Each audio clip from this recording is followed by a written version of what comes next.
Meditation చేస్తున్నప్పుడు meditation చేసే వాళ్ళకి కాన్సన్ట్రేషన్ అనేది చాలా ఇంపార్టెంట్. కాన్సన్ట్రేషన్ లేనిదే మేనిఫెస్టేషన్ పవర్ అనేది పెరగదు. మేనిఫెస్టేషన్ ఫోకస్ అనేది చేస్తున్నారో లేదో కూడా అర్థం కాదు. చాలా మందికి కాన్సన్ట్రేషన్ లేనప్పుడు మెడిటేషన్లో ఏవేవో నెగిటివ్ థాట్స్ కూడా వస్తూ ఉంటాయి. అసలు ఎలాంటి వాటి మీద ఫోకస్ చేయాలో కూడా క్లారిటీ రాదు. సో అలా నెగిటివ్ థాట్స్ వస్తున్న వాళ్ళకి, మెడిటేషన్లో కాన్సన్ట్రేషన్ లేని వాళ్ళకి, లా ఆఫ్ అట్రాక్షన్ అప్లై చేస్తున్నప్పుడు మీ మేనిఫెస్టేషన్ పెరగాలి అని డిసైడ్ అయిన వాళ్ళకి ఈ వీడియోలో నేను కొన్ని టిప్స్ చెప్తున్నాను. మెడిటేషన్ చేసేటప్పుడు మీరు కాన్సన్ట్రేషన్ పెంచుకోవడానికి. మెడిటేషన్ చేస్తున్నప్పుడు ఫస్ట్ నేను మీకు షేర్ చేయబోయే టిప్స్ ఒక 2 ఉన్నాయి. అవి ఖచ్చితంగా ఫాలో అవ్వండి.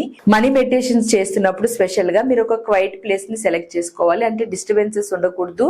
చుట్టూ వైబ్రేషన్ కూడా కొంచెం మీ అట్మాస్ఫియర్ లో ఉండేటట్టు చూసుకోవాలి.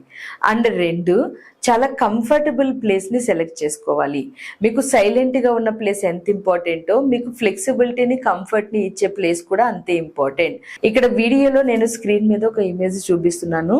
సో ఇలాంటి ఏదైనా ఇమేజ్ మీకు నెట్ లో దొరికితే దాన్ని తీసుకుని, లేదా మీరు మన వాట్సాప్ ఛానల్ కి మెసేజ్ చేస్తే మన వాళ్ళు ఇస్తారు, దాన్ని అడిగి మీరు తీసుకుని దీన్ని ప్రింట్అవుట్ చేసుకుని మీ ఎదురుగా మీరు కూర్చున్న ప్లేస్, కంఫర్ట్ గా ఎక్కడైతే కూర్చుంటారో ఆ ప్లేస్ లో మీకు ఎదురుగా ఉన్న ఒక వాల్ కి ఈ పేపర్ ని స్టిక్ చేయండి.